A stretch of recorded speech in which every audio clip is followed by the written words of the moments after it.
525,600 minutes, 525,000 moments so dear, 525,600 minutes. How do you measure?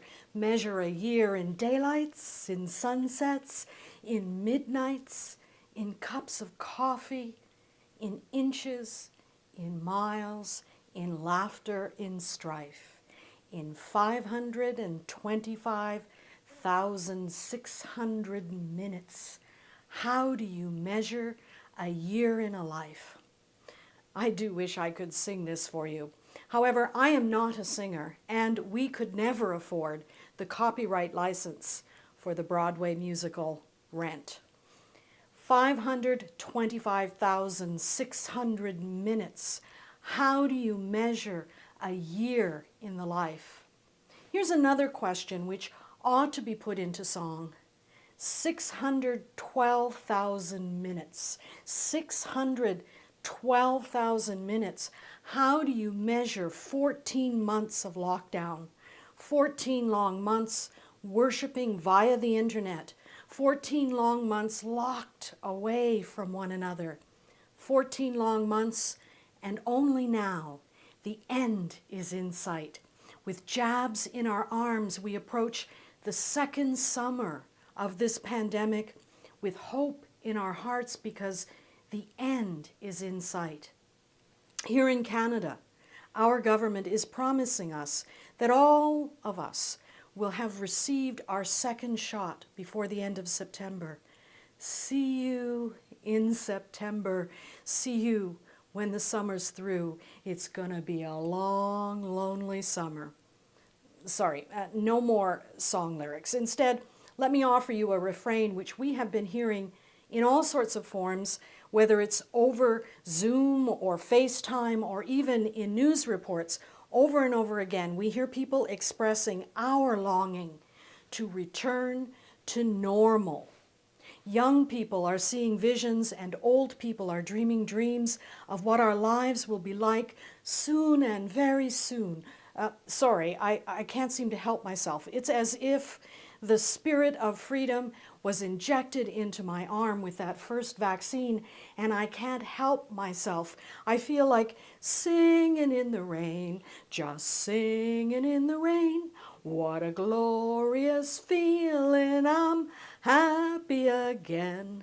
You are so lucky that most of the songs which keep popping into my head are covered by copyright laws, and I can't sing them for you here. As we begin to peer into our future, it is impossible not to look longingly back over our shoulder to life BC, before COVID, and hope against hope that soon, we will be able to get back to normal. Now, I am well aware of the current trend of correcting those of us who are longing for normal life to return by declaring normal wasn't working before. We can't simply go back to normal. I've said this myself on more than one occasion, but bear with me as I attempt to make an argument for our return to normal. To explore what a return to normal might look like, we will have to go back beyond 525,600 minutes, beyond the BCs, before COVID and before Christ, some 13.8 billion years ago, to about 3 minutes after the Big Bang, when the cosmos itself was but a newborn. In those early minutes of cosmic existence, science tells us that the only things which existed were particles. When suddenly, like approximately 380,000 years after the Big Bang, a mere blink in cosmic history, suddenly, like the rushing winds, particles began to bond with other particles to form atoms. Now, one of the astonishing things about atoms is that the atoms possessed qualities which the individual particles which bonded to form the atoms did not possess. Particles bonded to make something completely new.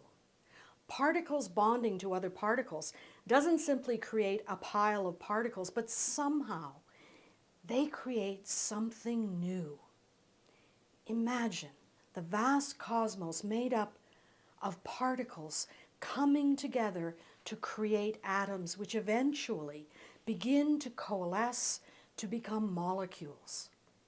Fast forward incredibly fast to 3.8 billion years ago, approximately 750 million years after the Earth was formed, when molecules came together to make something completely new, as the first cells appear on this beautiful, verdant planet we call home. Particles beget atoms. Atoms beget molecules. Molecules beget cells. Cells beget, well, you name it. Like comes together with like to create something altogether unlikely, something altogether new. 13.783 billion years of making all things new, and humans finally begin to evolve. We are a new thing. After 13.783 billion years of newness, a mere 5 to 7 million years ago, some ape-like creatures began to evolve, and just 200,000 years ago, something completely new emerges, something which possesses qualities not present in the earlier models. For we Homo sapiens are so very new. Brand spanking new things are we. Now fast forward, very fast, to about 5,000 years ago, when recorded history begins, and we can hear tell of one thing after another new thing being imagined, envisioned, and created, for newness is baked into our DNA. The cosmos itself is about creating the new. There is a force in the cosmos which continually allures in order to create something new. Some of our ancestors named this force Ruach, the wind, the breath, the spirit. This spirit continues to allure, to compel, to inspire, attract the intricate particles, atoms, molecules, cells, creatures of the cosmos together to create something new. In all these 13.8 billion years, the cosmos has not gone back to the way things were in the past. History may repeat itself, but the cosmos moves on into the newness of reality. Over and over again, in face after face, creature after diverse creature is born, unlike any creature born before it. No two creatures possessing exactly the same qualities. We cannot go back, because everything old becomes new again and again and again. Newness is an eternal quality of reality. Newness is, if you will, normal. There is no going back. Yes, sometimes newness involves reaching back and reintegrating something which was good that was left behind, which newness needs in order to keep becoming. Please notice I said reaching back and reintegrating. I did not say replicating. Reintegrating something good which was lost creates something new. At other times, new involves letting go of things which aren't helpful or are destructive, so as not to recreate something which cannot evolve into goodness. Newness both includes and transcends what was, but newness is always part of our reality. I'll say it again. Newness is normal. Even these past 14 months, which have felt for many of us like suspended animation, a time when everything we had come to accept as normal life was set aside to avoid the pandemic. Even these past 14 months have seen the creation of something new, as this enforced time out has caused us to rethink how to move into the future. Ways of life have been challenged as new ways of living have emerged. Just as surely as the force, the ruach, the breath, the spirit, continues to allure, compel, inspire, attract the intricate particles, atoms, molecules, cells, and creatures of the cosmos together to create something new, we who are longing for freedom cannot resist the motion of the cosmos as a new thing is born. Lifestyles, systems, and organizations which insist upon returning to the way things were in the past are not, in the cosmic sense of things, normal.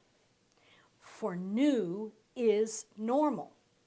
So where does that leave us here as we begin to envision emerging from these 612,000 minutes of lockdown? On this, the first day of Pentecost, when the church celebrates the birth of a new way of being in the world, I am reminded of the words of the Apostle Paul, which on this very day will be read in churches all over the world. Listen to how Paul described the nature of reality to the church in Rome.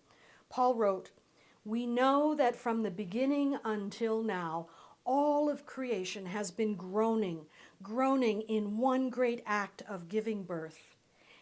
And then Paul continues, "Not only creation, but all of us who possess the first fruits of the Spirit, we too groan inwardly as we wait for our bodies to be set free." This inward groaning as we wait the birth of the new is an expression of our own future's birth pangs as our fears and hopes coalesce into dreams and visions of new ways of being in the world. Something new is about to be born. Let us dream dreams of life not like it was. This wouldn't be normal, for it goes against everything that the cosmos is, was, or evermore shall be.